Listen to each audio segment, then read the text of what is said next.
Well, today's a good day. Good day for USF. Good day for Tampa. As all of you know, the Board of Governors has recommended unanimously that the USF Med School be moved to downtown Tampa, as well as the USF Heart Institute. That is a great shot in the arm for the process. The next step would be that it would move to the Florida legislature for funding. But this was the last big hurdle that we had to overcome.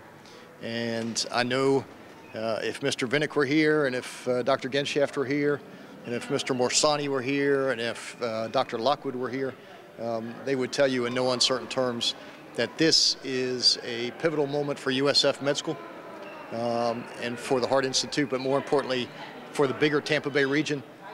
This is a game changer. And to now know that we are the vast majority of the way there to moving that medical school downtown, really for us is probably the most significant event that has occurred in the urban core in the last 20 years. And so I couldn't be more excited about it. A lot of people have worked hard on this. We couldn't have done it without Jeff Vinnick and his donation of an acre of land. And we could not have done it without the support of Dr. Lockwood and Dr. Genshaft. So as mayor, this is, I can tell you, one of the highlights of my 4 years so far. And I look forward to getting moving on to construction and getting those tower cranes up, getting those roads realigned, getting those sewers installed, and cutting the ribbon on the new USF Morsani Medical School in downtown Tampa in the next couple of years.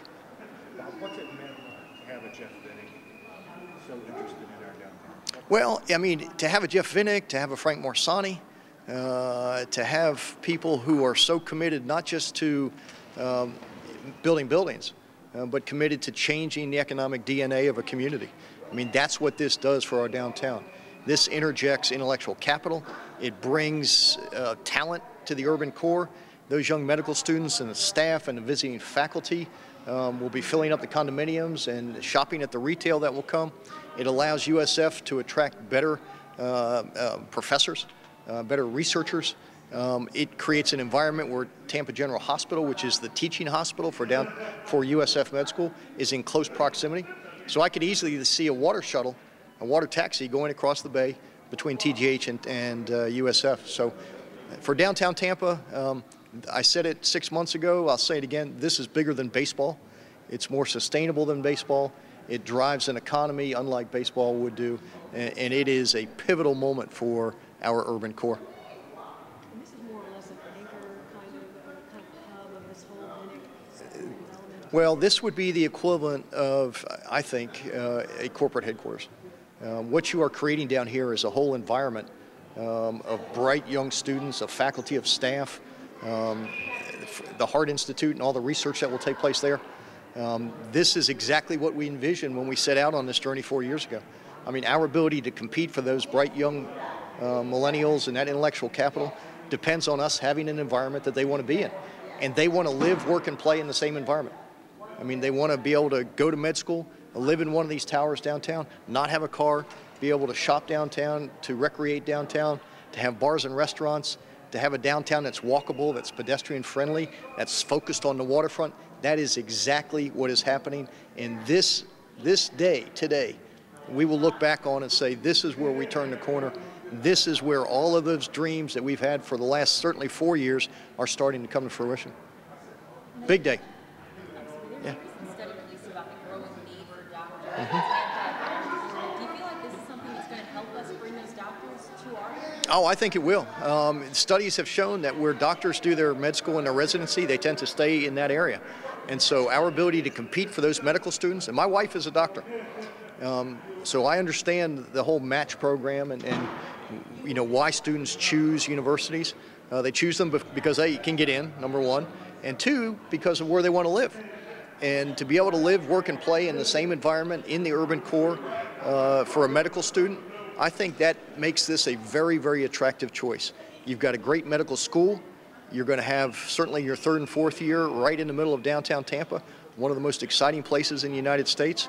That becomes very attractive to these medical students that are making the choice to come to USF or go elsewhere. Do you have a feel for whether state lawmakers are going to I was in Tallahassee Monday and Tuesday, spoke to the governor, spoke to the Senate president, spoke to the Speaker of the House, spoke to the Chairman of Appropriations. There's a lot of competition for a limited amount of money. Our entire delegation, led by our Majority Leader, Danny Young, this is their top priority.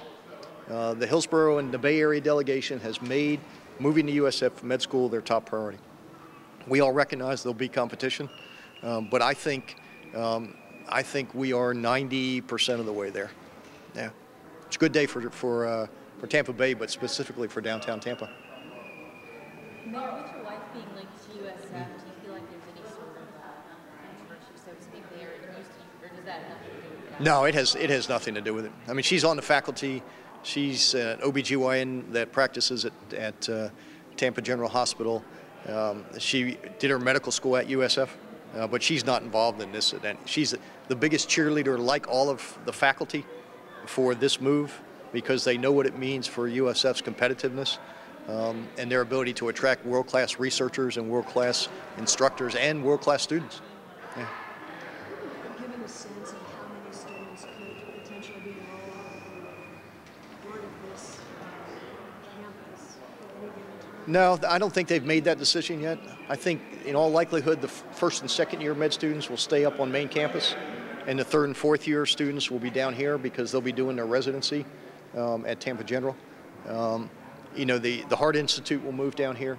The School of Nursing and the School of Public Health will largely take the space and backfill it because they're busting at the seams where they are, that the med school would be vacating. So it's a win-win for USF. So it made sense. The Board of Governors saw that it made sense. And now we just have to go secure the money. It's a good day. So what's the next step in terms of the redevelopment? What's the next step? This is one hurdle. Where's the other ones? Well, the next step certainly for us is we get in and do the infrastructure work, do the road realignments, square off some of the blocks so that they become buildable, straighten out the road network, do the water and sewer, so that they can start moving dirt.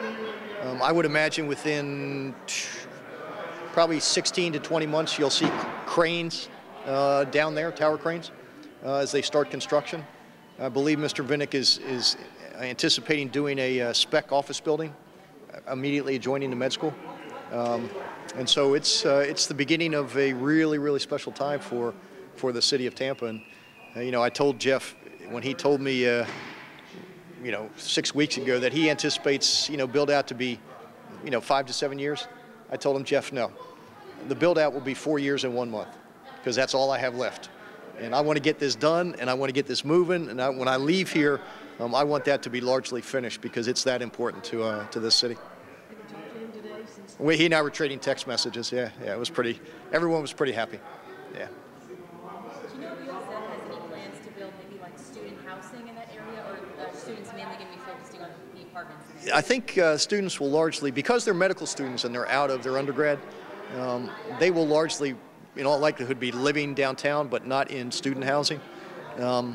We've got 5 new residential towers and 4 mid-rise projects that will probably break ground in the next 12 to 18 months in downtown Tampa. This is exactly the demographic group, people like you, that will want to live downtown. It's your age group.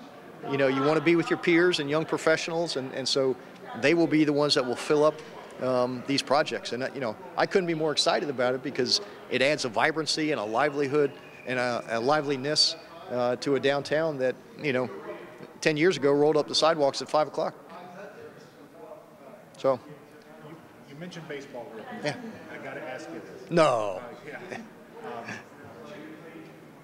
St. Pete City Council went ahead with a workshop. Your friend Mayor Christ asked them discussing whether or not to build a stadium, how to handle the race situation. Any reaction? No, my reaction is as it has been from day one, and that is I've got to respect the contract between the Rays and the city of St. Pete until they come to an agreement as to whether or not the Rays can look. I really have no role in this. I think that day is coming. Certainly Mayor Kreisman has tried to speed up the process. City Council has its role, but it's really not my place to say whether what they're doing is appropriate. I'm just looking forward to the day that the Rays are going to be able to look and make a decision for themselves, and that decision may be Pinellas. but they need to be able to look. For the benefit of the Rays and for the entire region, our number one goal is to keep the Rays in the region, but in order to do that, they have to have the ability to look, to come to their own conclusion as to what the best location is. Would the baseball committee that you're would you be willing to share publicly how much, any sort of financial structure, how much public money y'all would be willing to put up? Because one of the city council members today suggested that we'll share what we, Tampa and Hillsborough would share what they're would that be any example? Well, you know, I'm not going to react to what a St. Pete City Council member suggested. I think at the appropriate time, the public is going to need to know. I think it's important that the process be as transparent as we can, recognizing that there'll be things that we won't be able to say publicly. But ultimately, you know, the public's going to be invested in this, and they're going to want to know how it's going to get paid for. So at the appropriate time, the answer would be yes. But at this stage, there really are no numbers because we're not negotiating with anybody. Everybody good? All right, thanks, everybody.